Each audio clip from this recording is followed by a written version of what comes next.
Hi guys, Mrnewmobile here. Please subscribe, followed by the bell.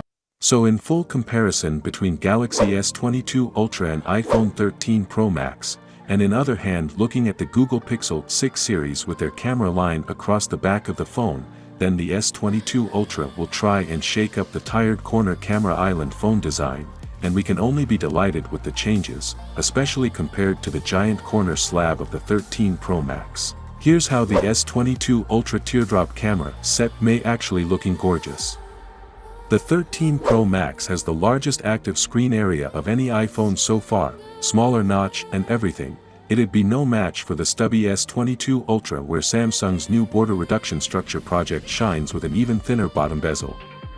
It will offer the biggest screen area on a top-shelf Galaxy, what with a 6.8 display diagonal longer than the 6.7 one on the 13 Pro Max, but with a wider aspect ratio. While Apple boosted the peak iPhone 13 Pro Max display brightness to 1200 nits, the new LTPO OLED panel generation in the S22 Ultra will smash that value to the ground with 1800 nits of pure outdoor visibility joy.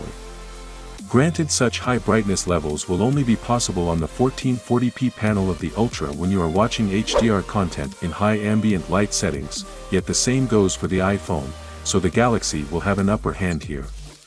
A more granular refresh rate controlled down to the single Hz, hence more efficient display power consumption, may also be in store for the Galaxy S22 Ultra, while the iPhone 13 Pro Max can do a 10 Hz to 120 Hz range.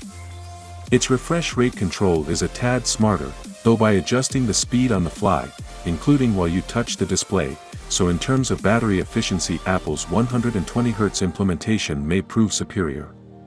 The S22 Ultra will strike back with an active digitizer layer that allows it to react to Samsung's S Pen stylus. It will be tucked in a silo on the phone itself for the first time since the Note 20 series, turning the Ultra into an all-powerful input machine. Compared to the triple 12MP camera set on the iPhone 13 Pro Max, the Galaxy S22 Ultra camera specs may sound as something out of this world: main 108MP camera, a 12MP ultra-wide, and 10MP 3x telephoto or 10x periscope zoom sensors, but they are actually the same as on the S21 Ultra. Samsung may be placing an upgraded 108MP main sensor with wider lens aperture on top to capture more light. The 13 Pro Max has the largest sensor ever put in an iPhone, though, and one of the largest on phones, so the added low-light prowess of the S22 Ultra main camera may just be catching up. The new generation of the 108MP ISOCELL line in the S22 Ultra has reportedly allowed it to capture much more detail, and that's an area where the 13 Pro Max will find it hard to beat the Galaxy.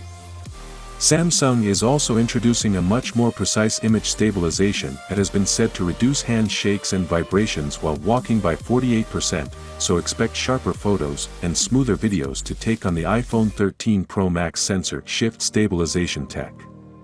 The S22 Ultra would be upgrading on the Snapdragon 888 processor that is found in the S21 Ultra with a 4nm Snapdragon 898, but it's the Exynos 2200 version of the S22 Ultra with the AMD graphics that is the more interesting one, and that's the one Verizon wants, and the Apple A15 processor in the iPhone 13 Pro Max might wipe the floor.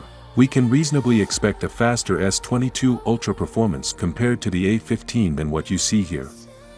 Moreover, Apple's processor is clocked much higher compared to the Snapdragon or Exynos cores that are tested in the benchmark. Synthetic benchmarks are not that indicative of real-world performance, as there is throttling under pressure to consider, too, so we'll test the Galaxy S22 Ultra processors against the A15 in iPhone 13 Pro Max as soon as we get a hold on those, with a special emphasis on the graphic subsystem scores from AMD.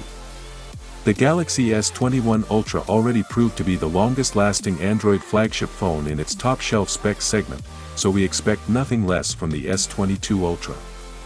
The iPhone 13 Pro Max, however, managed to occupy the top place in our flagship phone battery life chart, and the S22 Ultra will have a hard time beating its efficient marriage of in-house hardware and software, even though it has about 10% smaller battery than the 5000 mAh pack in the Ultra. The S22 Ultra may also finally be able to support fast 45W charging speeds. We would say it's high time considering that the Chinese competition is already at up to 120W, but Samsung is able to pull off charging wonders with just the 25W brick of the S21 Ultra. Apple is known for slow charging, and the iPhone 13 Pro Max is no exception, as its 4,352 mAh pack gets to a full charge in the abominable 2+ hours. In every indication Galaxy S22 Ultra is the best so far. Well, let me know what you think in the comment below, and if you are new here please subscribe, like the video, comment. Thanks for watching. See you on my next video. Peace out.